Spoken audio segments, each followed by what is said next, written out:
A few days before Christmas, Russia announced a plan to increase its military to 1.5 million troops. Before the war, it had 1 million troops on paper and 900,000 troops in reality. To go with that, many new units have been announced to be formed, resulting in possibly over 10 divisions worth of new ground troops when all is said and done. To support all that, Russia has announced expansion of its military spending some weeks before. But just what will all those increases mean for Russia? When will it be able to actually use all those units in the war? Watch this video to find out.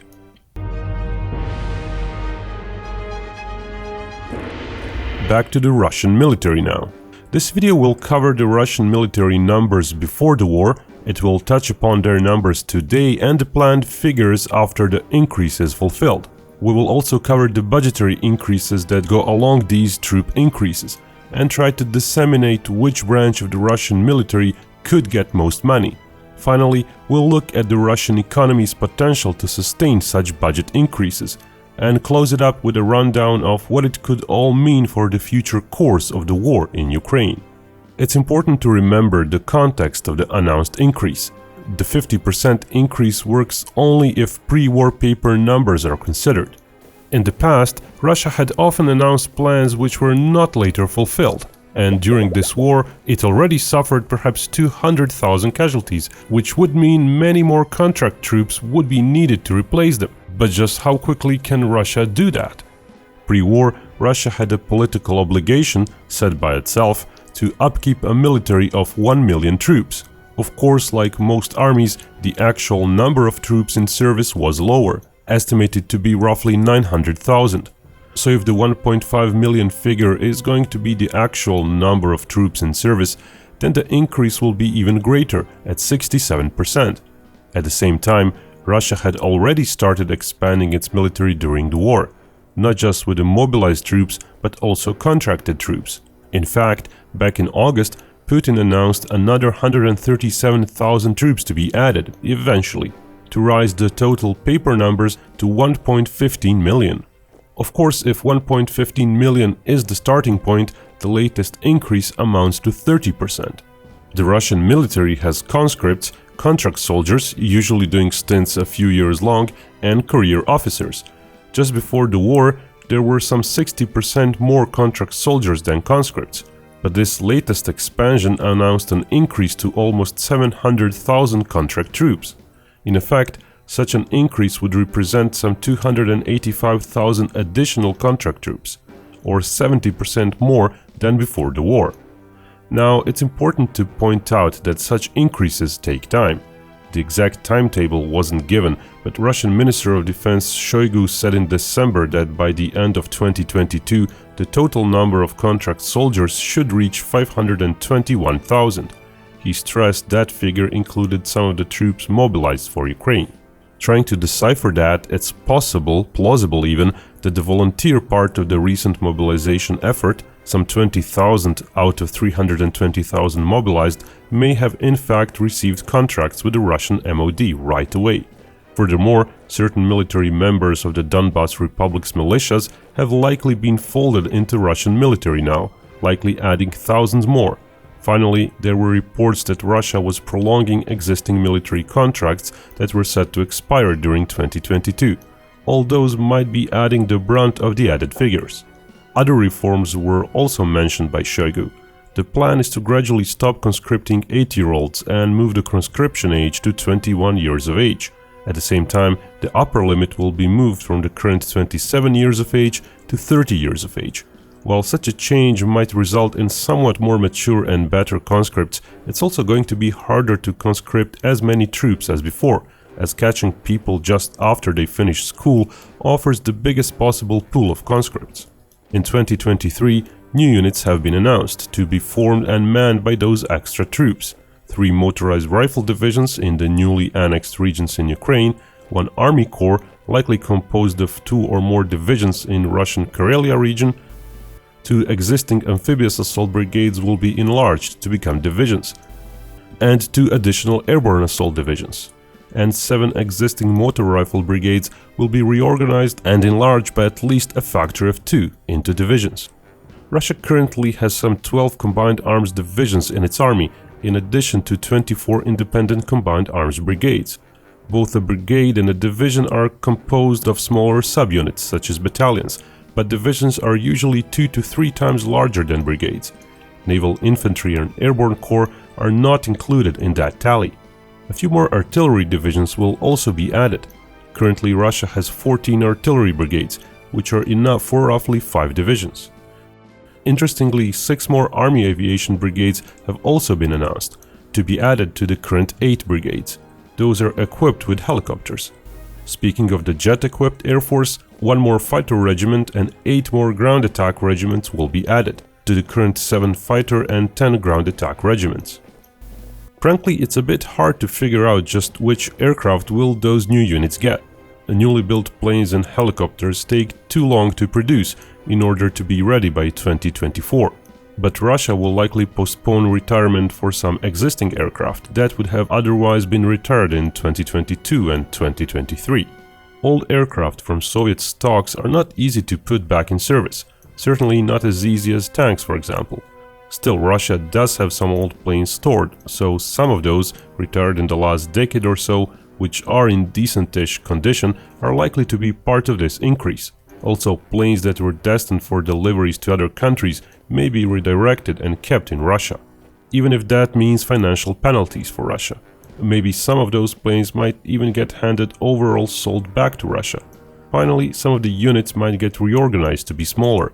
Aviation regiments are quite stretchy in size as it is, with some having fewer than a dozen planes. Of course, to finance all that, a much bigger military budget is needed.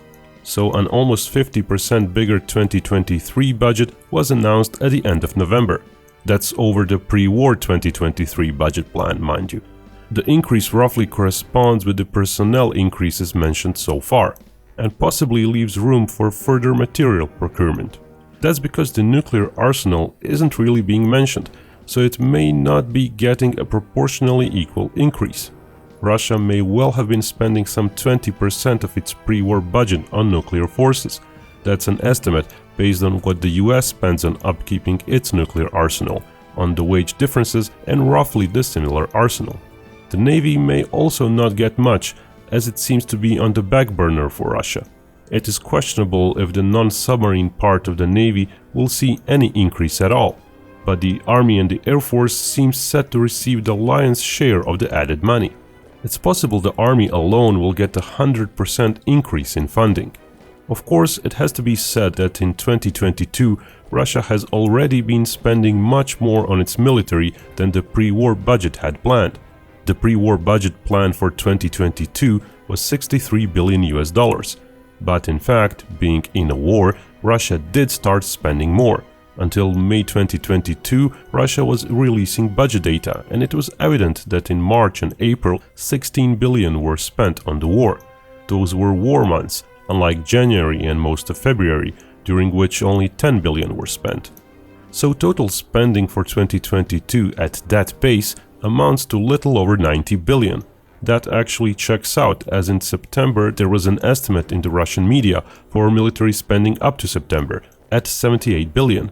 Adding the remaining months might indeed get Russia to little over 90 billion for the whole year. In that light, the 2023 budget announcement is really just a continuation of the already existing spending dynamics, only announced in advance this time. In reality, final 2023 military spending may be even greater than 90 billion, but there is no way to be sure. That's because all these are just the official military budget figures. Investments into military industry may go over those figures, and law enforcement funds, like those for the Rosgvardia, the Russian National Guard, are not included, even though some of its personnel are serving in the annexed areas within Ukraine, guarding the rear areas. With all those, Reuters news agency reported that its Russian source stated Russia plans to spend 600 billion by 2025, which works out to 150 billion per year. That would be total war and military-related spending, including various items outside the official defense budget. Indeed, Russian Defense Minister Shoigu said the military has no funding restrictions. Everything that the army asks for is delivered by the government. Of course, that's likely hyperbole to some extent. At the current and 2023 levels of direct military spending, which seems to be at $90 billion or over 6 trillion rubles, said spending might represent around 4.5% of the Russian GDP, though that's with numerous GDP, inflation and exchange rate caveats. That's higher than the 2021 pre-war spending, which was 3.5% of the Russian GDP. Now that's using official spending. If one calculates it differently, one could get even higher rates. SIPRI Institute had Russia's military spending at 4.2% of GDP in 2021.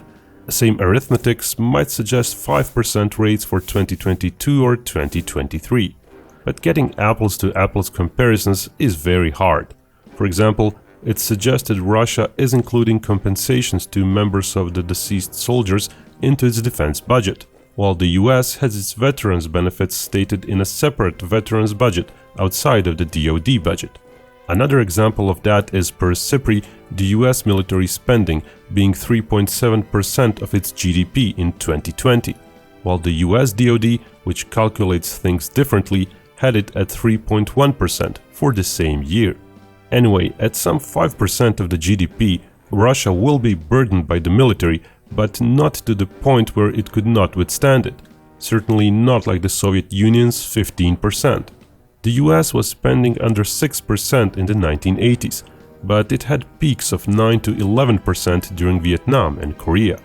At 90 billion or some 4.5% of GDP, Russia might be able to withstand many years of such spending without seriously straining its economy. But if it really ends up spending 150 billion per year, a figure which includes all the indirect war spending as well, then that might amount to some 7.6% of GDP for 2023. Even the US did not have surges at such spending rates for more than a few consecutive years. Of course, putting the entire economy into the war effort, like it was done during the World Wars, is possible but not plausible. In trying to take Ukraine with as few troops as possible, then reluctantly mobilizing Russians, Putin has also shown there is likely not much room politically for redirecting too much economy into the war effort either. To integrate all those new units will take time, likely the whole year until the end of 2023. Even then, a lot of the new or expanded units may not be optimally trained, nor equipped with the latest weapons. Indeed, it's plausible those new professional troop units will get weapons from old Soviet stocks. In essence, those units may be C-echelon troops, after the A-echelon elite troops like the Airborne Corps and other assault units, and B-echelon troops that comprise most of the army. That being said, they would still likely be somewhat more effective than the units compelled to mobilize after Putin's September mobilization decree. It's possible Putin will keep most of those mobilized men in the army as well, or their equivalent number if another round of mobilization replaces them. If that happens, Russia might actually have a quite large ground force by the end of 2023, possibly approaching Ukraine's numbers, unless Ukraine starts mobilizing more troops in the meantime. The Russian figure does not include Rosgvardia and federal police, which serve as a rearguard force for key facilities and infrastructure. The US intelligence had both Russia and Ukraine at around a similar number of casualties this fall, then re-estimated Russian casualties to 190,000 in February. Ukrainian casualties were not given, but they probably also rose using the new metrics. A middle-of-the-road 3 to 4 future casualty ratio guesstimate is thus used here throughout 2023. But the overall numbers do show the following. Unless Russian political leadership disintegrates and the whole support for war in Russia crashes, and unless Ukraine mobilizes further troops, Russia might get closer to parity troops-wise, which would really be the first time since the start of the war. Mind you, while conscripts would likely man most of the positions around Russia, some professional troops would likely be needed elsewhere outside Ukraine as well. Those troops might be similar in numbers to the mentioned Rosgvardia troops. In either case, Russia might bring down the disparity in troops from 3 to 1, which it had before its mobilization, to just 1.3 to 1. Of course, battlefield realities might lead to uneven distribution of troops, where one side might enjoy better ratios at certain parts of the front line. If Russia does manage to pull off its army increase claims, and if Ukraine for whatever reason doesn't expand its force, then Ukraine might be hard-pressed to perform further successful offensives. Of course, being low on quality hardware and with not as many well-trained and hardened troops, Russia too might not be in a position to be successful offensively. To sum it up, the announced increase in military personnel and units is something that the Russian economy can likely support. So the question is one of political support and general population support. That, of course, can't be answered in advance.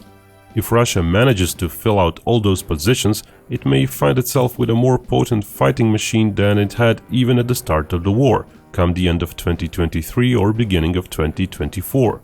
How will the West match that with its aid to Ukraine, and how will Ukraine itself react to Russian buildup? That remains to be seen. And that's it for this video.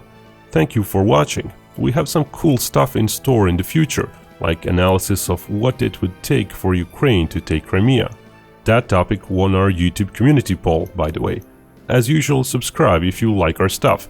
YouTube can be weird with notifications, so you may need to enable those for our channel manually. We plan to keep making quality videos, so don't miss out.